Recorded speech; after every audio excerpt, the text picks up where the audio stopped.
السلام علیکم درنو لیدونکو، هیله ده تاسې ټول به راته روغ اوسئ.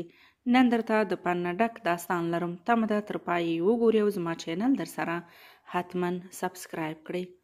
یو سړي غوښتل چې خپله میرمن ووهي، نو په لکړه یې څو واره ووهله، خو ناڅاپه یې میرمن مړه شوه، په داسې حال کې چې خاوند یې د وژلو قصد نه درلود، بلکې د نوموړي مقصد دا و چې ادب ورکړي.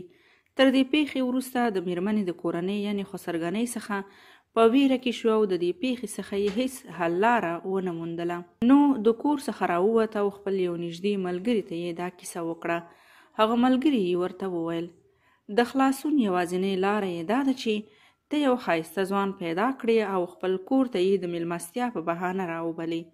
بیا یې سر پرې کړه او جسد د خپلې میرمنې د جسد تر څنګ کېږده او د میرمنې کورنۍ ته ووایه ما دغه ځوان ولیدو چې زما د میرمنې سره یې زنا کوله، نو ما صبر نشوی کولی، ځکه مې دواړه ووژل. کله چې دغه کس د خپل ملګري څخه دا طریقه واورېدله نو د کور مخ ته کېناست، تر څو چې یو ښایسته ځوان راغی. نو دغه قاتل ډیر ټینګار ورته وکړ چې زما سره کور ته ولاړ شه. کله چې هغه ځوان د قاتل کور ته ننوت نو قاتل جګ شو او دغه ځوان یې هم قتل کړ.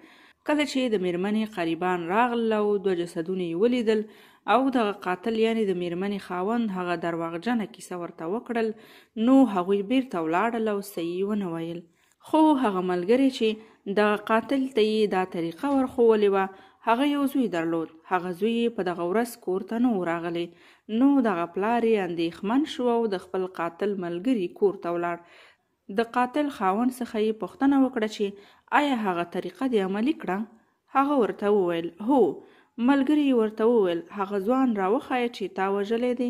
کله چې دغه کس هغه وژل شوی ځوان ولید نو هغه یې خپل زوی و، هغه زوی چې د ده د طریقې په سبب وژل شوی و. نو درنو لیدونکو، څوک چې د خپل ورور لپاره سا کندي خپله به پکې غورځېږي، ځکه خو رحمان بابا وایي کوهي مه کنه د بل سړي په لار کې، چیرې ستا به د کوهي په غاړه لار شي.